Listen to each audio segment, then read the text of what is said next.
बच्चा को इंसाफ दिलवा दीजिए बस, और कुछ नहीं चाहिए। मेरे बच्चा को इंसाफ दिला दीजिए, मेरे बच्चा को इंसाफ दिला दीजिए। तो मेरा मानना है कि मुझे खुद को ही खत्म कर लेना बेस्ट है मेरे लिए, क्योंकि जो मैं पैसे कमा रहा हूँ उसी से मैं अपने दुश्मन को बलवान बना रहा हूँ। वही पैसे मुझे ही बर्बाद करने के लिए यूज हुए, और ये साइकिल बढ़ता ही। तो भीतर से फ्रस्ट्रेट था, लेकिन हम लोग को महसूस नहीं होने दिया कि क्या है नहीं है। एकाएक हम लोग को बिहार के समस्तीपुर जिले के वैनी थाना क्षेत्र के पूसा रोड के रहने वाले 34 वर्षीय एआई इंजीनियर अतुल सुभाष ने बेंगलुरु में खुदकुशी कर ली है। आत्महत्या से पहले अतुल ने 1 घंटे 21 मिनट का एक वीडियो बनाकर सोशल मीडिया पर पोस्ट किया, जिसमें उन्होंने अपनी पत्नी और ससुराल पक्ष के 5 लोगों पर मानसिक रूप से प्रताड़ित करने का आरोप लगाया है। इसके साथ ही पुलिस प्रशासन, महिला आयोग समेत पूरे सिस्टम पर सवाल खड़ा कर दिया है। इंजीनियर ने ससुराल पक्ष के लोगों पर कार्रवाई की मांग करते हुए इंसाफ मांगा है। नाम अतुल सुभाष है, मैं तकरीबन 34 साल का हूँ, बैंगलोर में रहता हूँ। आज मैं सुसाइड कमिट करने जा रहा हूँ। तो मेरा मानना है कि मुझे खुद को ही खत्म कर लेना बेस्ट है मेरे लिए, क्योंकि जो मैं पैसे कमा रहा हूँ उसी से मैं अपने दुश्मन को बलवान बना रहा हूँ। वही पैसे मुझे ही बर्बाद करने के लिए यूज हुए, और ये साइकिल बढ़ता ही रहेगा, है ना। मेरे ही टैक्सेस के पैसे से ये कोर्ट, ये पुलिस सिस्टम मुझे और मेरी फैमिली को और बाकी लोगों को भी हैरास करेगा, जो अच्छे लोग। तो जो सप्लाई है वैल्यू का, उसी को खत्म कर देना चाहिए।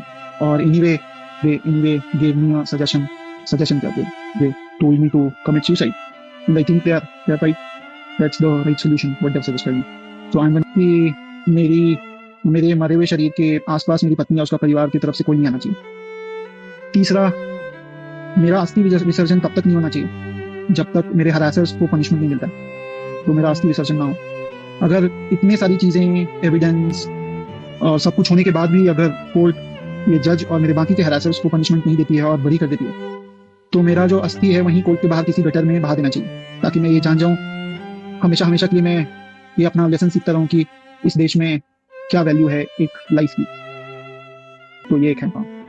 और मैं अपने माँ बाप, भाई से अलग से उनसे बात करूंगा लिख कर। हो सके तो माफ करना, जिस उम्र में मुझे अपने मम्मी पापा का सहारा बनना था, उस उम्र में उन्हें हमेशा के लिए दुख देके जा रहा हूँ ऐसा, तो सॉरी। और बाकी आप लोग जो देख रहे हैं सब आपका कल्याण हो। उन्होंने मरने से पहले जो टी शर्ट पहन रखी थी उस पर भी जस्टिस इज ड्यू लिखा है। वीडियो में यह भी कहा कि मरने के बाद भी इंसाफ न मिले तो अस्थियां कोर्ट के सामने गटर में बहा दिया जाए। अतुल सुभाष की शादी उत्तर प्रदेश के जौनपुर की निकिता सिंघानिया से वर्ष 2019 में हुई थी। शादी के कुछ समय बाद निकिता अचानक बेंगलुरु छोड़कर जौनपुर लौट गई और पति समेत ससुराल वालों पर दहेज उत्पीड़न और घरेलू हिंसा का केस दर्ज करा दिया। अतुल ने अपनी मौत से पहले 24 पन्नों का सुसाइड नोट लिखा और 1.5 घंटे का एक वीडियो बनाया, जिसमें उन्होंने अपनी पीड़ा को व्यक्त किया। उन्होंने अपने सुसाइड नोट और वीडियो में पत्नी निकिता सिंघानिया, सास निशा सिंघानिया, साला अनुराग सिंघानिया और पीयूष और चचेरे ससुर सुशील सिंघानिया को अपनी मौत का जिम्मेदार ठहराया। अतुल ने जौनपुर के कोर्ट के फैसले का भी जिक्र करते हुए असंतोष जताया है। कहा कि पत्नी ने दहेज उत्पीड़न, मारपीट, अप्राकृतिक दुष्कर्म सहित कुल 9 फर्जी मुकदमे दर्ज कराए हैं। मुकदमे की वजह से उन्हें बेंगलुरु से जौनपुर जाना पड़ता है। वीडियो में दावा किया गया कि कोर्ट में 120 तारीखें लग चुकी हैं। उनके माता पिता को भी चक्कर काटने पड़ रहे हैं। पीड़ित ने इसके लिए पत्नी, सास, साले और पत्नी के चाचा को जिम्मेदार ठहराया। अतुल का आरोप है कि पत्नी और ससुराल वालों ने पैसे ऐंठने के लिए साजिश रची। जौनपुर के प्रिंसिपल फैमिली कोर्ट जज ने उन पर 3 करोड़ रुपए की एलिमनी देने का दबाव बनाया।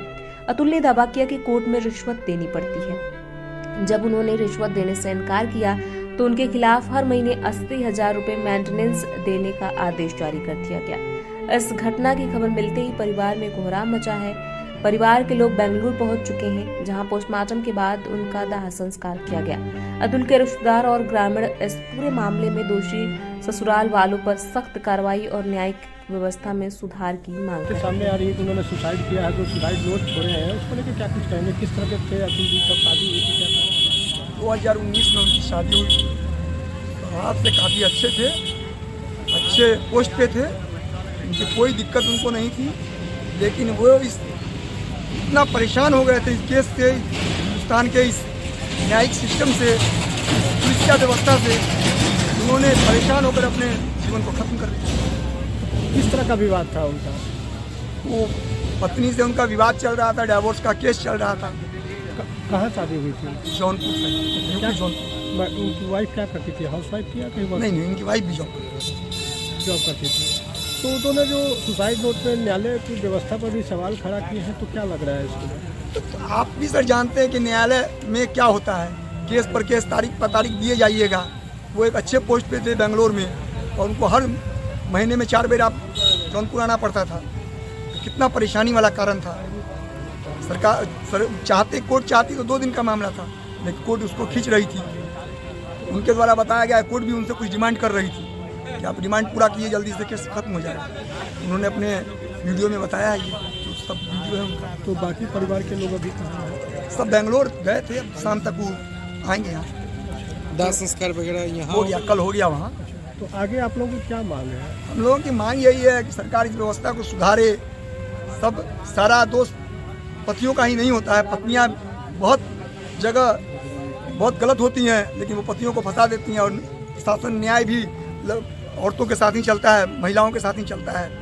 इसको देखे हर जगह पति गलत नहीं होता। पति कभी नहीं चाहता कि मेरा परिवार टूटे, लेकिन ये पत्नियाँ इस ढंग से फंसा देती हैं कि लोग पति को दोषी मानने लगते हैं। और न्यायालय भी उन्हीं के पक्ष में, प्रशासन भी उन्हीं के पक्ष में जाता है। इसमें पति प्रताड़ित होता है। ये अतुल जी आपके कौन है? अतुल जी हमारे चचेरे भाई लगते हैं। क्या नाम हुआ आपका? बजरंग अग्रवाल। यहाँ पर पवन मोदी जो अतुल के पिताजी थे, सम्मानित व्यक्ति थे, मिलनसार थे, और उनका लड़का जौनपुर में नौकरी करता था।